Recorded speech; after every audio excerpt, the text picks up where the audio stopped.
Okay, get this. October 3rd, 2025. Jessica Alba, huge star, right? Makes her official red carpet debut with Danny Ramirez. But here's the twist. Instead of that big, flashy couple moment everyone expects, they basically hid in plain sight. Posed only in a group photo, all very carefully arranged. Sources called it a milestone moment, but it looked totally casual. So why hide something that's been public for months? Right. That contrast is exactly why we need to look closer. The big reveal disguised as, well, not much at all. Welcome to the deep dive. We're your guides, sifting through all the source material, the tabloid buzz, the insider takes to figure out what's really going on behind the headlines. And today we're doing a deep dive into Jessica Alba's very public new chapter. We're looking at this really strategic, like 3-month build-up to that quiet debut with Danny Ramirez. Yeah, we're going to unpack how crucial her super amicable divorce was in setting the stage for this. And we'll explore the whole symbolic shift in her personal brand. It was all about making sure this new relationship read as a power move, not some kind of rebound. Exactly. This is really about narrative control, celebrity style, at the highest level. It's pretty sophisticated stuff. Okay, so let's unpack this debut by design. Because the setting, the Mill Valley Film Festival premiere of Valentina, that tells you a lot, right? It does. Alba's 44, Ramirez is 33. And yeah, the sources are calling it a masterclass in subtlety. And what really stands out is, like you said, avoiding that intense focus, right?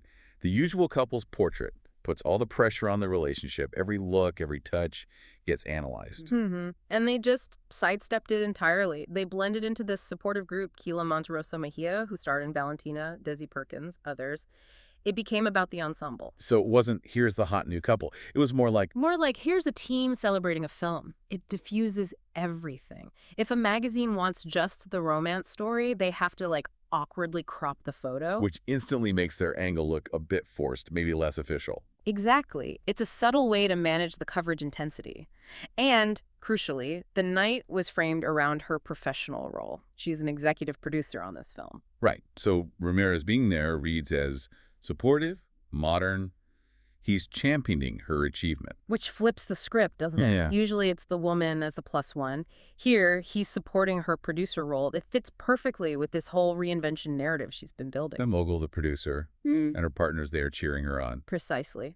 And you really can't understand why this debut worked so well without looking at the groundwork laid earlier. This premiere was sort of the final piece of her year of transformation. And that transformation really kicked off with ending her previous chapter, the divorce. Yeah, the divorce from Cash Warren. They filed back in February 2025, ending almost, 2 decades together? And the way they handled that split was incredibly strategic. From day one, the sources, all the reports, consistently described it as amicable. The focus was always on co-parenting. They basically took all the drama off the table from the get-go, didn't they? No fuel for those negative tabloid stories. Exactly. And Alba's own words were very carefully chosen, framing it as embarking on a new chapter of growth and evolution, positive, necessary. Yeah, and those insider quotes backed it up. Yeah. She feels renewed, loves her independence, she's happy, full of energy. It was never presented as a sad ending, more like a conscious beginning. But still, even with all that positivity, the rebound label is always a risk, isn't it? Especially with a younger partner. So what was the, clincher? How did they really lock down the narrative? Okay, this is where it gets really smart. The absolute masterstroke, according to the sources, was in July 2025, right when the first whispers about Ramirez started. Cash Warren, the ex-husband, goes on the record with TMZ, publicly, and says he's happy for her and that Ramirez seems like a good guy. Whoa, wait. The ex gives a public blessing to TMZ about his ex-wife's new, younger boyfriend. That's unusual. That feels very orchestrated. Well, the timing certainly suggests it, doesn't it? That one statement just completely neutralized any potential scorned ex angle. It created what the sources literally called a smooth runway for the new relationship. So it wasn't just amicable behind the scenes, it was publicly blessed. Exactly. It positioned the new romance as part of her deserved happiness, part of that new chapter, not something messy or controversial. Smooth runway indeed. Okay, so with that runway totally clear, let's track the actual rollout. This 3-month soft launch. It wasn't accidental, it was step-by-step visibility. It started mid-July, right? July 14th. TMZ spots Ramirez with Alba flying back from Cancun. He's the mystery man. Right, and notice the initial framing. Sources called it very new, casual. Alba was just testing the waters. Yeah. Very low pressure, lets the idea seep out gently. No big declarations yet, just letting people get used to the idea. Exactly, but that didn't last long. Less than 2 weeks later, July 25th, bam, they're photographed kissing publicly in LA. Okay, so that's the shift. No more mystery man. Uh. This is confirmation. She's clearly decided, okay, we're not hiding this anymore. Mm-hmm. And then comes what you could call the dress rehearsal for the real debut. September 7th, U.S. Open men's final in New York. Huge media presence. And they're courtside, holding hands, openly affectionate. Big test run. Right? Totally. It's about normalizing them as a couple in a very public, high-stakes environment before the professional setting of the film festival. They're testing the waters with the paparazzi, gauging reactions, getting comfortable. Smart. Ironing out any awkwardness beforehand. You got it. And then the final push before Mill Valley was that mid-September period. Lots of PDA on date nights in Soho during Fashion Week, even coordinating outfits, apparently. Oh, yeah, very visible. And holding hands for his 33rd birthday on September 17th. So by the time October 3rd rolled around for the premiere, seeing them together wasn't a shock. It felt established, accepted. And choosing that specific premiere, the Mill Valley Film Festival for Valentina, that wasn't random, was it? It seems like it had real significance for Alba. Absolutely. This project, Valentina, was important to her. She was an executive producer championing this hybrid comedy doc about life at the U.S.-Mexico border. It even won an award there. She called it Activism Through Art on her Instagram. So she wasn't just showing up as an actress. She was there as a producer, a leader, pushing a project she cared about. Which reinforces that shift in her identity, right? Away from just being the actress, towards being a creator, someone with something to say. It's a powerful statement. And her whole look that night seemed designed to match that statement.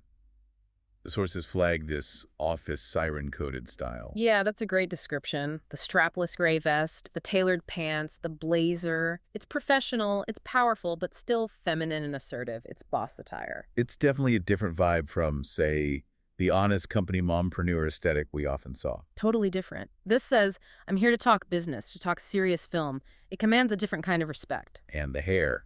That was a big shift, too. Debuting her darkest hair color in years. Moody, autumnal.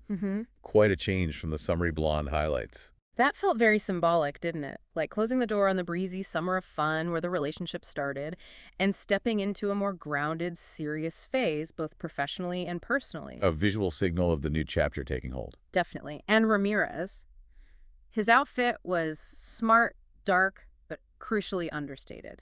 It kept the focus squarely on her and her achievement that night. He was the supporting player, visually speaking. Right.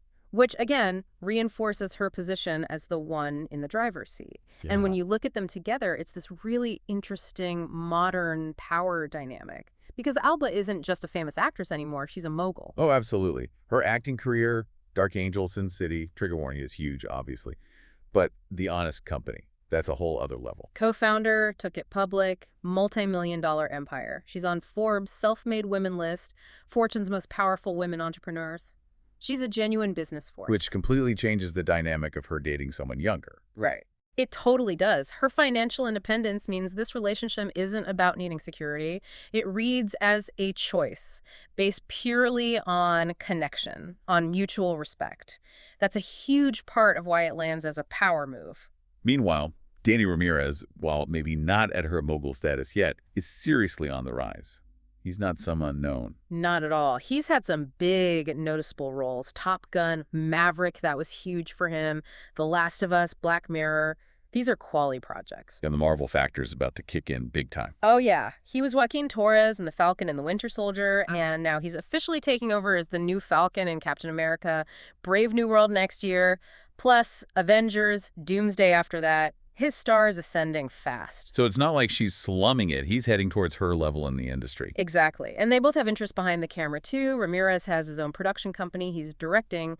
There's a shared ambition there. It feels symbiotic. Yeah. Two ambitious people at the top of their game, respecting each other's hustle. Which makes it the perfect pairing for her boss era, as you called it. Two equals in their own ways. Yeah. So when you pull back and look at the whole picture, that very understated debut, the group photo, It really was the perfect final touch on this incredibly well-managed strategy.